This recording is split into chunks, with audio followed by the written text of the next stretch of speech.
연금을 통해서 장기적으로 투자를 하고 있습니다. 약 110% 이상 성장을 했고요. 미국이나 한국이나 어디와 비교해봐도 가장 높은 수준입니다. 인도가 신냉전 시대의 가장 수혜국이 될 것이다. 경제적인 측면에서 맞는 것 같습니다. 미국은 인도를 동맹국가로 인지를 하고 있고요. 그러니까 중국을 대하는 태도와 확실히 차이가 나는 것입니다. 공부를 하신 분만이 시장의 변화에 대해서 가장 빠르게 대처를 하실 수가 있으니까요. 언제쯤 되면 공부를 다 했다라고 볼 수 있을까요? 지금 방송을 이해를 하셨다고 하면은 인도에 대해서는 어느 정도 이해를 했다라고 이제 보실 수가 있을 것 같은데요. 꼭 봐야겠네요. 네. 제 마지막 근무처가 바로 인도 현지 핀테크 기업이었는데요. 그 경험을 바탕으로 10억이 열린다라는 책을 집필을 하게 되었습니다. 인도에서는 소비와 소득의 성장이 두 자릿수로 가장 가파르게 성장이 되고 있는 국가이기 때문에 이 GDP 성장률이 사실 주요 경제 국가들 가운데서 또 가장 높은 수준으로 유지가 되고 있습니다. 참고로 2021년도에 인도의 GDP 성장률이 약 9% 수준이었고요. 네. 그리고 2022년도가 7% 수준을 기록을 했는데 올해 같은 경우도 비슷한 수준이 유지가 될 수 있을 것으로 기대가 됩니다. 선진국들은 거의 대부분 낮은 한 자릿수 수준인데 우리나라 같은 경우도 올해 뭐 2% 미만을 예상을 하고 있지 않습니까? 현재 세계 5위 GDP를 가지고 있는 인도의 경제 성장이 높은 한 자릿수로 성장을 한다는 것 자체가 아주 주목할 필요가 있다라고 말씀을 드리는 것이죠. 니프티 50, 이 지수 같은 경우도 2022년도에 선진국과 개발도상국 지수를 각각 20%씩 상회를 했습니다. 이제 니프티 지수가 다른 글로벌 주요 지수보다 훨씬 아웃퍼폼 해왔고 앞으로도 그럴 거라고 볼 수 있겠네요. 네, 맞습니다. 코로나 팬데믹이 본격적으로 시작되었었던 2020년 3월 이후에서 2022년 말 기준으로만 봐도 약 110% 이상 성장을 했고요. 이는 미국이나 한국이나 일본이나 어디와 비교해봐도 가장 높은 수준입니다. 글로벌 기업들의 실적이 하향 조정이 된다 하더라도 실적의 하향 조정이 가장 제한적일 것이다라고 보는 것이고요. 이 대표 지수인 인도의 니프티 50의 지수 같은 경우도 가장 안정적인 지수가 될 수가 있는 것이죠. 지수가 안정적이라면 인도 경제 지수를 추종하는 ETF 역시 좀 장기 보유하는 관점으로 봐도 괜찮을까요? 지금 현재 글로벌 주식시장은 불확실성이 많지 않습니까? 단기적인 투자보다는 중장기적인 그런 이 관점으로 접근하는 것이 좋을 것 같습니다. ETF라고 하면 많이 알고 계시는 인다도 있고요. 또 2018년도에 상장이 되어서 또 인다와 경쟁을 하고 있는 플린이라고 하는 프랑클린 템플턴, 이 자산 규모는 아직까지는 많지는 않은데 이 인다와 필적할 만한 주가 퍼포먼스, 실적 퍼포먼스를 보여주고 있고 무엇보다도 인다 대비해서 이 연간 운용 보수가 0.45%가량 낮기 때문에 플린도 주목할 만한 그런 ETF라고 보여집니다. 저는 투자자문사라는 금융투자 회사를 운영하고 있기 때문에 직접 제가 투자를 하지 못하고 있고요. 연금을 통해서 이 장기적으로 지금 투자를 하고 있습니다. 미국과 인도 시장의 상관 개수가 사실 흥미롭게도 아주 낮습니다. 상관 개수가 지난 10년 동안 0.33밖에 되질 않아요. 어느 한 시장을 선택을 하기보다는 해외 투자를 하신다고 그러면 두 시장을 함께 볼 필요가 있다라고 보고요. 인도 투자 같은 경우에는 미국보다는 좀 리스크가 높고 대신에 좀 더 수익률이 높다라고 생각을 할 수 있을까요? 현재까지 그랬었고요. 이 추세가 유지가 된다고 하면은 조금 더 업사이드를 지수 기준으로 바라볼 수는 있을 것 같습니다. 언제가 좀 인도 투자에 좋은 시기라고 볼 수 있을까요? 2022년도에 미국 금리 인상이 시작되고 나서 달러 강세가 또 왔지 않습니까? 그러면서 인도에서도 실질적으로 많은 이 투자 자금이 해외로 빠져나갔는데 그러면서 이제 주가가 살짝 주춤했던 것은 사실입니다. 그러니까 그럼에도 불구하고 사실 가장 견고한 이 성과를 나타냈었던 지수이기도 하죠. 그렇기 때문에 이게 이러한 인도의 경제 성장 모습이 유지가 된다고 하면은 장기 투자의 이 개념으로 한 번에 이제 투자하시는 것보다는요, 이 분할 투자를 하는 것이 좋을 것 같습니다. 글로벌 기관 투자자들의 인도에 대한 투자가 엄청난 속도로 이제 증가가 되고 있는데요. 글로벌 투자자들은 이런 내구재, 그리고 임의 소비재, 건설 이런 부분에 각각 투자를 했습니다. 네. 주요 산업들을 좀 소개를 해드리면은 첫 번째가 바로 가전제품 산업입니다. 이 중국의 사례를 인도와 좀 비교해 보면 좀 재밌을 수 있을 것 같은데요. 중국 같은 경우도 2003년도부터 2010년도까지 백색 가전 보급률이 연평균 두 자릿수로 견조하게 꾸준히 성장을 했었고요. 이 당시 중국의 인당 GDP가 1,300불에서 네. 4,600불까지 성장했던 시기였습니다.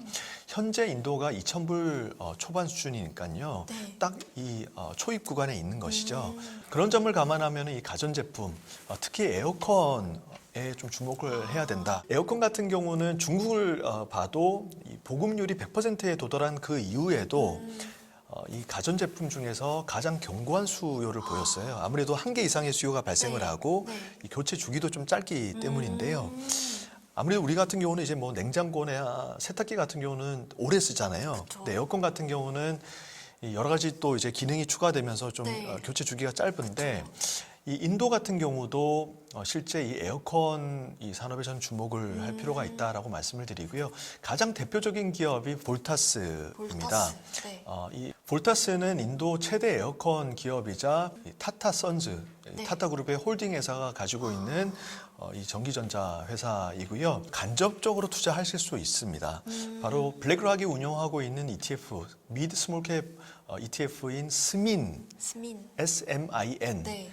이라는 ETF가 이 볼타스를 담고 있고요. 그리고 두 번째 산업은 바로 자동차입니다. 자동차를 빼놓을 수는 없죠. 주목할 기업이라고 하면은 바로 타타 모터스입니다. 타타 모터스의 이 판매량만 봐도 엄청난 속도로 증가가 되고 있는데요. 역대 판매량을 계속 경신을 하고 있습니다. 2020년도 17만 대 불과 있었던 이 판매량이 그 2021년도에는 33만 대까지 올라왔고 그리고 현재 2022년도 작년도에는 52만 대까지 판매량이 증가가 되었어요. 네. 연평균 20% 이상, 그래서 지금 사상 최대 판매량을 기록을 하고 있는데 주목할 점은 이 타타 모터스가 인도 자동차 메이커들 가운데서 가장 적극적인 전기차 시장에 투자를 하고 있다는 점입니다. 1조 원 이상의 투자를 지금 발표를 하고 지금 투자를 하고 있고요. 실제 인도 승용차, 이 전기차 시장에서 이 시장 점유율이 80%에 달합니다. 앞으로 이제 미래에셋이 직접 인도에 상장되어 있는 기업에 투자를 할 수 있게끔 지금 준비를 하고 있다라고 지금 네. 밝혔기 때문에 이 진행이 된다 그러면 타타 모터스도 좀 주목할 필요가 있고요. 다만 이 타타 모터스 같은 경우는 재무 건전성은 조금 부족한 편입니다. 다만 이 기업이 실적 발표에서 2024년도까지 부채와 차입금을 넷 제로로 만들겠다라는 이 전망을 발표를 했으니까요. 일단 재무 건전성이 어떤 식으로 변하는지 좀 주목할 필요가 있고요. 또 많이들 이제 우려하시는 부분이 이제 회계 부정과 같은 이슈인데 인도에 상장되어 있는 약 5천 개가 넘는 상장 회사들 중에서 실제 인도 금융기관들이 투자하고 있는 인도 회사는 약 300개 정도가 됩니다. 이 기업들을 현지 투자자들은 항상 투자를 할 때 이 매출 성장률과 그리고 회계 감사에 지출하는 그 비용, 연간 비용을 꼭 매년 보더라고요.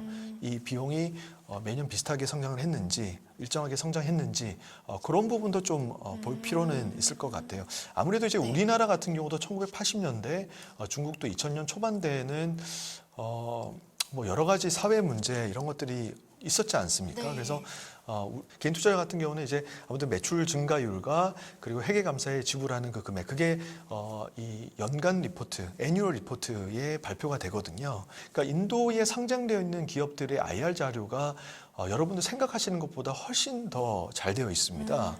그래서 이 주요 기업들의 IR 자료를 보시면 아주 깜짝 놀랄 정도로 미국 수준으로 잘 되어 있는데요. 이 기업들 홈페이지에 가셔서 직접 확인하시는 것도 이 방법이 될 수가 있습니다.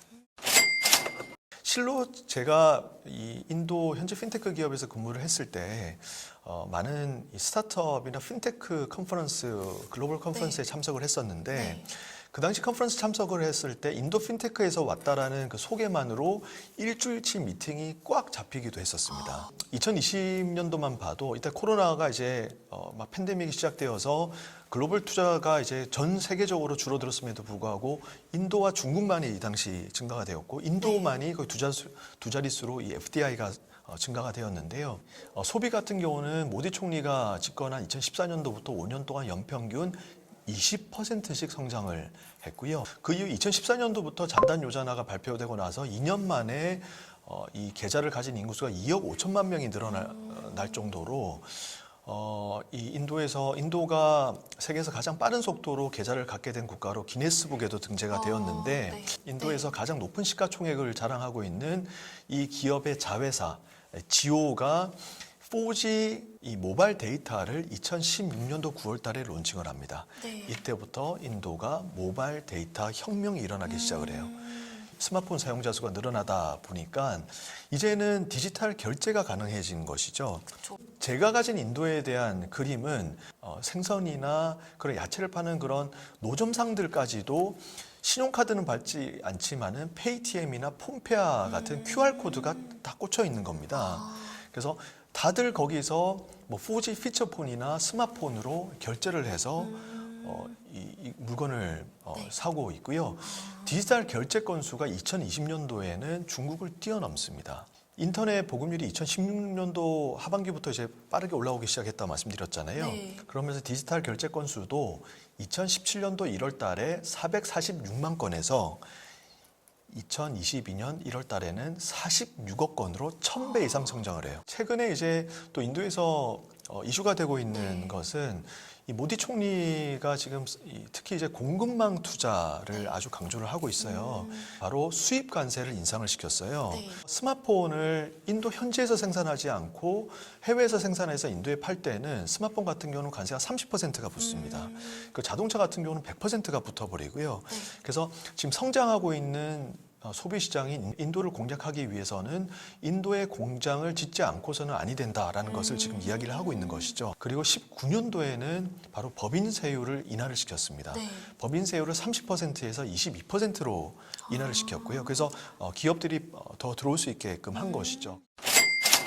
인도가 신냉전 시대의 가장 수혜국이 될 것이다.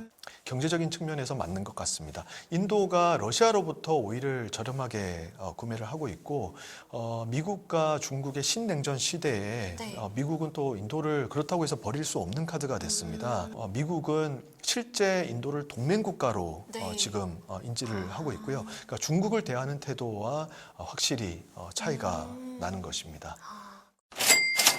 인도에 투자하기 위해서는 인도에 있는 기업들이나 인도의 정치 경제 같은 것도 계속 주목을 해야 될 것 같은데 어떤 식으로 공부를 하시나요? 개인이 이제 할 수 있는 방법은 사실 제가 책에서도 좀 설명을 했는데 이 인베스트 인디아라고 하는 인도 상공부에서 운영하고 있는 투자진흥원이라고 하는 사이트가 있습니다. 그 사이트에 이 한글 또 홈페이지가 또 아주 잘 되어 있거든요.